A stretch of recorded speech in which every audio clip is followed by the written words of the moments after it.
chocolate donut. And of course, this is the chocolate cake that was seen in the creme glaze video, which generated so many requests. And as far as chocolate cake recipes go, this is so foolproof, so unbelievably simple, that if you screw this up, you should never bake anything again.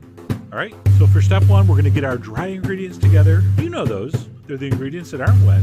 We have some flour, just regular white all-purpose flour, some white sugar, and then some baking soda, not powder, soda. And we're gonna take a whisk and we're gonna whisk that for about 30 seconds to a minute, or until thoroughly combined. And then we're gonna set that aside while we prep our wet ingredients, which is basically gonna look like hot chocolate. So over on the stove, I have a heavy bottom saucepan. We're gonna place that over medium heat. I have 2 sticks of butter. By the way, the reason one's yellower than the other, those cows ate more grass. So I did use 2 different brands of butter just because that's what I had. I'm also gonna add some unsweetened cocoa, some water, just regular cold water, and some salt. And what we're going to do is we're going to stir this over medium heat until everything is dissolved. And you're basically going to have what looks like a pot of very, very rich hot chocolate.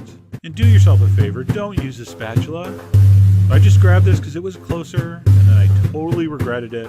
Eventually I surrendered and went and got a whisk.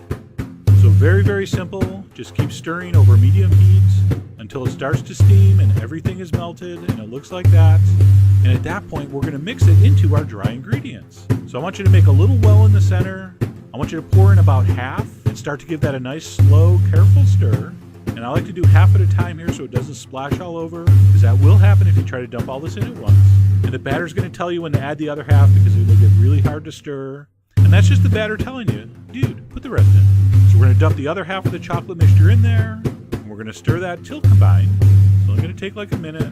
Right, one of the nice things about this recipe is it requires no electric mixers or anything like that. So a very, very simple procedure. All right, once all that's mixed in, we're gonna add 2 eggs, 1 at a time. So plop an egg in, bust that yolk with a whisk, give it a mix. When that disappears, go ahead and mix the other one in. And you'll notice I'm transferring those into the batter from a ramekin, which is a nice trick, because if you get a little shell in there, you can pick it out without trying to pick shell out of your batter. So I'm gonna stir in that second egg. We're gonna go ahead and put in a splash of vanilla extract and our sour cream. And I'm actually using a Mexican sour cream called crema, which I had left over from another recipe, which worked beautifully. Just regular sour cream works, creme fraiche works. Really any dairy I think would work here. Cream, milk, buttermilk, stuff like that. All right, so we're gonna mix that well. And once that's mixed in, your batter is done.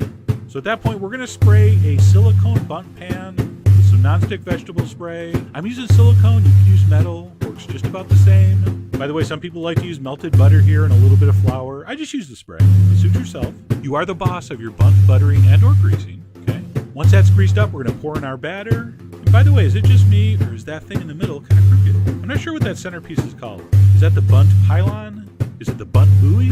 So I'm not sure what that's called, but it wasn't a problem. So we're gonna pour that batter in. We're gonna give it the old tappa to settle that down before we put it in a preheated 350 degree oven for about 50 minutes, or until it looks like that and a bamboo skewer comes out clean.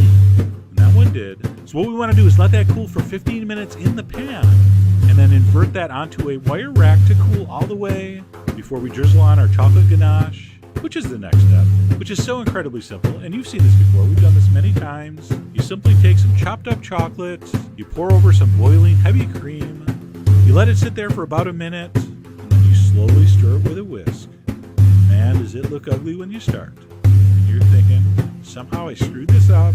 Why did I listen to that Chef John guy? But then you realize, wait, it's coming together. So if you just keep stirring, it will turn into this beautiful, thick, shiny, glossy ganache. And there you go. That looks pretty awesome. So that's done, and we have to work with that while it's still liquefied. So we're gonna go back over to our cake, which should be cool enough to frost by now.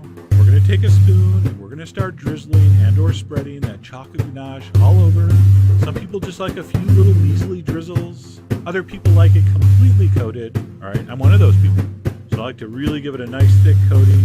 And then after it's completely coated, I'll go around and drizzle even more on. And once your ganache is applied, all you need to do is wait for that to firm up, which shouldn't take that long.